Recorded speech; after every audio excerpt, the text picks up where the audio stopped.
Let me ask you something. Can you name the Category 1 hazards? Do you know how many there are? There are over 29. Did you know that overcrowding is a Category 1 hazard? And did you know that unlawful subletting, which many tenants are doing right now without your knowledge, automatically becomes a Category 1 hazard? Your landlord's insurance becomes void, their mortgage could be in breach, and the blame, now that the local authorities have full investigative powers, comes straight to you. Before you got away with things because it was hard to prove, that is over. Now, Category 2 hazards, here is what makes them particularly dangerous.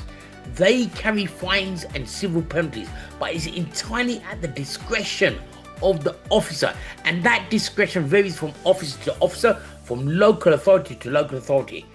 Extension leads running across a room because there's not enough plug sockets, a cracked tile, windows without a restrictor, things your negotiator walk past every single day, things that they are not trained to see.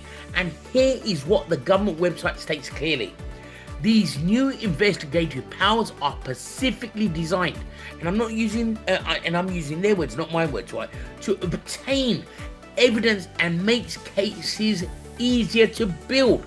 They are modeled on trading standard powers, which means it is not just housing enforcement coming after you, trading standards can come after you too.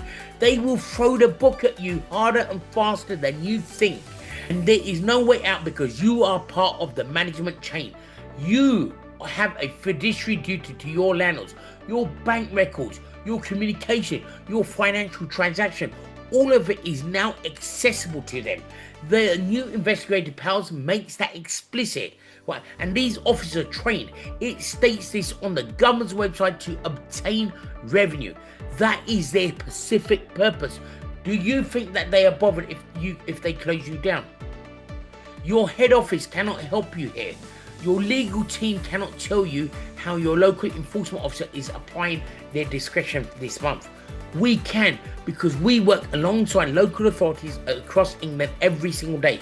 This survey, right, so having a risk assessment survey is not at your cost, it is at your landlord's cost. So why are you putting your agency at risk by not having it done?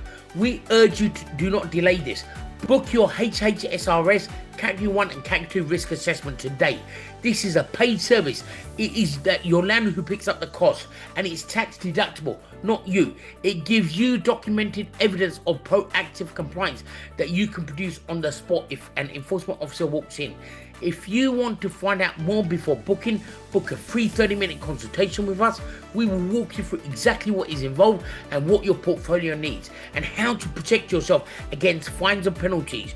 And these fines and penalties, right, depending on the size of your agency, right, can go up to £90,000 plus. We are seeing this on a daily basis. It may not have made the big massive headlines at the moment, but it will, and it is happening, right, and it's a reality. Or if you are not a member, right, become a member, right, of Angel Moves, right, membership, right. It costs you nothing, but as a free member, you will receive regular updates on the enforcement activity in your area and a whole range of other benefits, not generic news alerts, specific intelligence on what local authorities near you are focused on right now. That information alone could protect your agency. Click below, book your risk assessment, book a free consultation, or start your free membership today. Do not wait.